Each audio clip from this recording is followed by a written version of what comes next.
विस्तार से मौसम विभाग ने अगले 48 घंटों के दौरान नेपाल के तराई क्षेत्रों और उत्तर बिहार के कई हिस्सों में भारी बारिश को लेकर अलर्ट जारी किया है। दक्षिण बिहार के कई हिस्सों में भी भारी बारिश की आशंका है। इन क्षेत्रों में बारिश के दौरान वज्रपात की भी आशंका को लेकर लोगों को अलर्ट किया गया है। मौसम विभाग केंद्र पटना के वैज्ञानिक आनंद शंकर ने बताया कि अगले 2 दिनों तक मानसून की सक्रियता बनी रहेगी।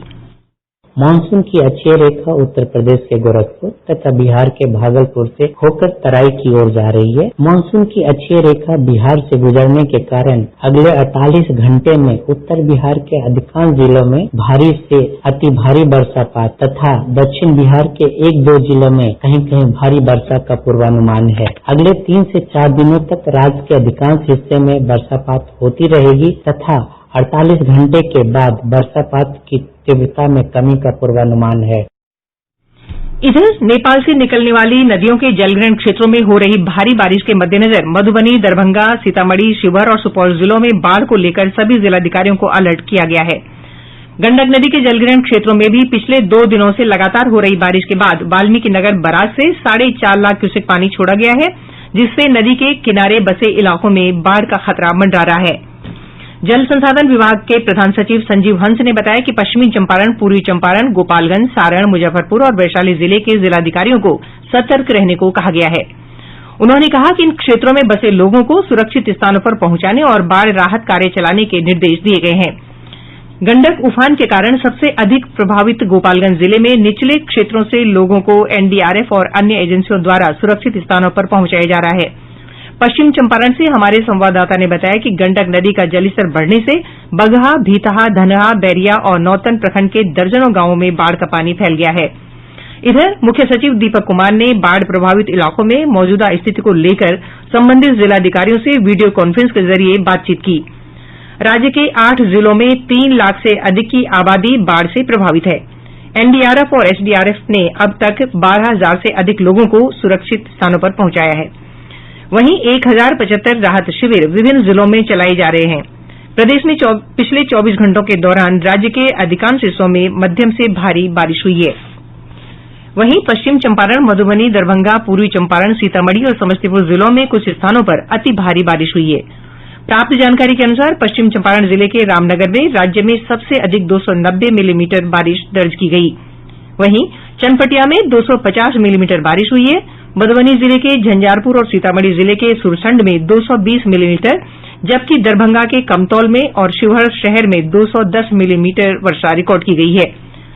इधर पूर्वी चंपारण जिले के चकिया, केसरिया, समस्तीपुर जिले के पूसा में 190 मिलीमीटर तक वर्षा हुई है।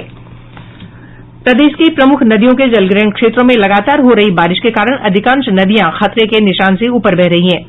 केंद्रीय जल आयोग से प्राप्त जानकारी के अनुसार बूढ़ी गंडक नदी का जलस्तर मुजफ्फरपुर और समस्तीपुर जिले में विभिन्न स्थानों पर तेजी से बढ़ा है। गंडक नदी का जलस्तर गोपालगंज जिले के डुमरिया घाट में खतरे के निशान से 1 मीटर ऊपर रिकॉर्ड किया गया। वहीं बागमती नदी का जलस्तर सीतामढ़ी जिले के ढेंगब्रिज और कटौंझा में खतरे के निशान से ऊपर बना हुआ है। वहीं कमला बलान और अधवारा समूह की नदियां उत्तर बिहार में कई स्थानों पर खतरे के निशान से ऊपर बह रही हैं। अधवारा समूह नदी का जलस्तर दरभंगा जिले के एकमी घाट में खतरे के निशान से 40 सेंटीमीटर ऊपर दर्ज किया गया। गंगा नदी का जलस्तर पटना के हाथीदह और गांधी घाट में तथा भागलपुर में खतरे के निशान के करीब पहुंच गया है। वहीं घाघरा नदी सीवान जिले के दरौली में खतरे के निशान के आसपास बह रही है। अररिया से होकर बहने वाली परमान नदी का जलस्तर खतरे के निशान से 40 सेंटीमीटर ऊपर बना हुआ है, जबकि कोसी और महानंदा नदी का जलस्तर विभिन्न स्थानों पर धीरे धीरे कम हो रहा है। समस्तीपुर जिले के बिठान, हसनपुर और कल्याणपुर प्रखंड की 1 दर्जन से अधिक पंचायतें बाढ़ से प्रभावित हैं। प्रभावित लोगों को सामुदायिक रसोई घरों में तैयार भोजन उपलब्ध कराया जा रहा है। इधर कटिहार जिले में बरंडी नदी के जलस्तर में बढ़ोतरी के कारण फलका और समेली प्रखंड के कई नए इलाकों में बाढ़ का पानी फैल गया है। मुजफ्फरपुर से हमारे संवाददाता ने बताया कि भारी बारिश के कारण गायघाट प्रखंड में शिवदाहा पुल ध्वस्त हो गया है। इससे लोगों को आवाजाही में काफी परेशानी हो रही है। शिवहर में बागमती नदी में उफान के कारण सीतामढ़ी शिवहर को जोड़ने वाले राष्ट्रीय राजमार्ग संख्या 104 का डायवर्सन धनकौल के पास बह गया। वहीं शिवहर मोतिहारी मार्ग पर बेलवा के पास सड़क के ऊपर से तेज धार के साथ पानी बह रहा है। जमुई से हमारे संवाददाता ने बताया कि जिले के सिमुलतला थाना क्षेत्र अंतर्गत बलुआही गांव में खेत में काम करने के दौरान एक महिला और उसके पुत्र की वज्रपात की चपेट में आकर मौत हो गई। वहीं शिवहर जिले में बाढ़ के पानी में डूबने से 3 बच्चों की मौत हो गई। नवादा जिले में भी धनार्जय नदी पर बना डायवर्सन नरहट प्रखंड के बवनौर के पास बह गया। अररिया से हमारे संवाददाता ने बताया कि जिले की प्रमुख बरसाती नदियों परमान और सिकटी के जलस्तर में तेजी से बढ़ोतरी हुई है। पटना जिले में पिछले 24 घंटों के दौरान मध्यम से भारी बारिश हुई है। प्राप्त जानकारी के अनुसार कई स्थानों पर 70 मिलीमीटर तक बारिश रिकॉर्ड की गई है। बारिश के कारण शहर के कई हिस्सों में भीषण जलजमाव की स्थिति उत्पन्न हो गई है। पटना शहर के राजेंद्र नगर, बहादुरपुर, कंकड़बाग, पोस्टल पार्क और श्रीकृष्णपुरी सहित कई हिस्सों में जलजमाव के कारण लोगों को आवाजाही में परेशानी का सामना करना पड़ रहा है। प्रदेश में कोविड-19 महामारी से संक्रमित लोगों की संख्या बढ़कर 27,455 हो गई है। स्वास्थ्य विभाग के अनुसार 1,076 नये मामलों की पुष्टि हुई है। सबसे अधिक 196 संक्रमण के नये मामले पटना जिले से सामने आये हैं। वहीं भागलपुर से 98, समस्तीपुर जिले से 66 और भोजपुर तथा रोहतास जिले से 56 नये मामलों की पुष्टि हुई है। इधर इस महामारी से राज्य में मरने वालों की संख्या बढ़कर 217 हो गई है। स्वास्थ्य मंत्रालय की ओर से जारी बुलेटिन में कहा गया है कि पिछले 24 घंटों के दौरान 9 लोगों की कोविड-19 महामारी से मृत्यु हुई है। इधर स्वास्थ्य विभाग के सचिव लोकेश कुमार सिंह ने बताया कि 27 अनुमंडलों में रैपिड एंटीजन जांच शुरू हो गई है। उन्होंने बताया कि एक सप्ताह के भीतर सभी प्राथमिक स्वास्थ्य केंद्रों पर रैपिड एंटीजन जांच शुरू हो जाएगी। प्रदेश में कोविड-19 महामारी की स्थिति का जायजा लेने पहुंची केंद्रीय टीम ने आज गया का दौरा किया।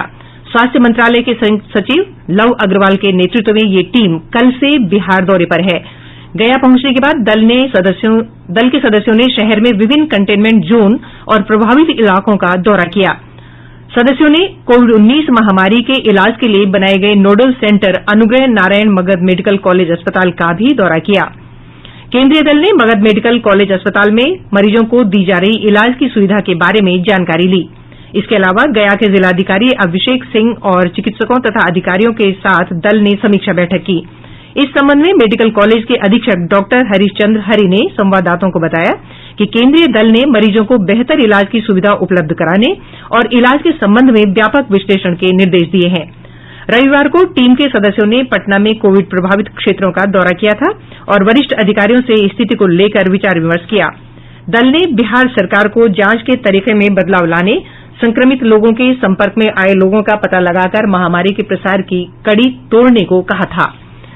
स्वास्थ्य मंत्री मंगल पांडेय ने कहा है कि कोविड-19 को लेकर केंद्रीय दल के सदस्यों के साथ विभिन्न बिंदुओं पर व्यापक चर्चा हुई।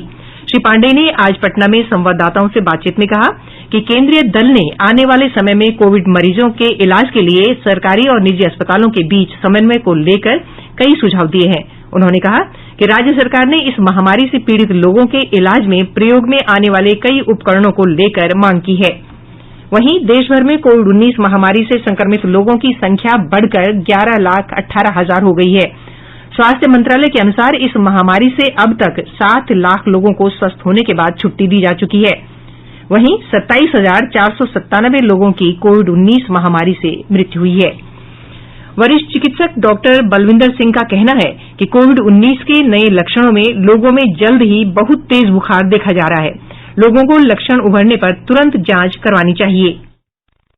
सबसे इम्पोर्टेंट ये चीज है कि ये इससे मरीजों को हाई ग्रेड फीवर बहुत जल्दी आ रहा है। पहले जैसे फीवर आता था, धीरे धीरे फीवर करके आता था, तीसरे चौथे दिन वो हाई ग्रेड होता था। अभी क्या है कि 48 घंटे के अंदर ही हाई ग्रेड फीवर हो रहा है और खांसी जो है हो रहा है, सूखा खांसी हो रहा है बाद में जो बलगम है। और एक बहुत ही लक्षण और देखने में है, जो शरीर बड़ा टूटता है, माइल्जिया बोलते हैं, जिससे मसल्स बहुत ब्रेक होते हैं। इनको लगता है कि जैसे बहुत दर्द है पूरे बदन में, तेज बुखार है और रेस्टलेसनेस है बड़ी। और 1-2 लक्षण और देखने को आए हैं जिसमें उन्होंने ये देखा है कि उनकी सेंस ऑफ स्मेल जो है कई लोगों का वीक हो रहा है और लॉस ऑफ टेस्ट सेंसेशन। ये 2 नए लक्षण और देखने में आए हैं। तो मैं सोचता हूँ कि सब लोगों को ये पता होना चाहिए कि अगर आपको लॉस ऑफ टेस्ट होता है और सेंस ऑफ स्मेल आपकी वीक हो जाती है, आपको खाने के बारे में पता नहीं चलता, खुशबू कैसी है, तो थोड़ा सा आपको ध्यान रखिए। प्रदेश में पिछले 24 घंटों के दौरान लॉकडाउन के उल्लंघन के मामलों में